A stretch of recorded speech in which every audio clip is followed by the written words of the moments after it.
First half okay, second half ஆனால் வந்து கொஞ்சம் ஸ்லோவாக போச்சு. படம் ஸ்டோரிக்கு வந்து ஓகே தான், தீம்ஸு டைட்டில்ஸு ஆக்டிங் எல்லாருக்கும் நல்லா தான் இருந்தது.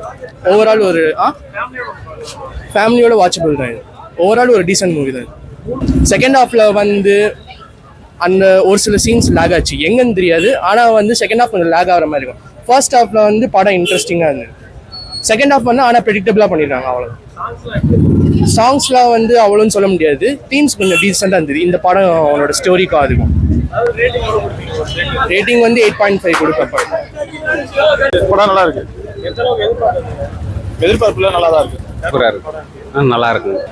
படம் லேகெல்லாம் இல்லைங்க, எல்லாமே பக்காவாக இருக்குங்க. அதாவது என்ன சொல்றதுங்க, படத்துக்கு என்ன தேவையோ அது வந்து சூப்பராக கொண்டு போயிருக்காங்க. நல்லா இருக்கு, கண்டிப்பாக பார்க்கலாங்க. எல்லாரும் வந்து பார்க்கலாம், நல்லா இருக்கு.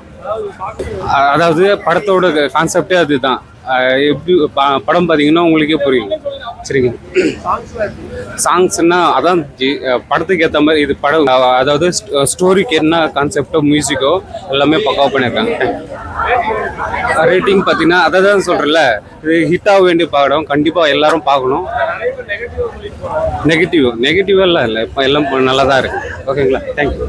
எதிர்பார்த்த அளவுக்கு இருந்துச்சு. ரொம்ப லாக் ப்ரோ. மற்றபடி ரேட்டிங் ஒரு 8 கொடுக்கலாம் ப்ரோ. நல்லாவே பண்ணியிருக்காரு ப்ரோ. எக்ஸ்பெக்டேஷன் இல்லாமல் இருந்தால் நல்லா தான் ப்ரோ. சாங்ஸ் ஃபேமிலியாக பார்க்கலாம் சார், நல்லா பார்க்கலாம் ப்ரோ. ஓகே ப்ரோ, ஆக்டிங்லாம் வேற லெவல். ஸ்டோரி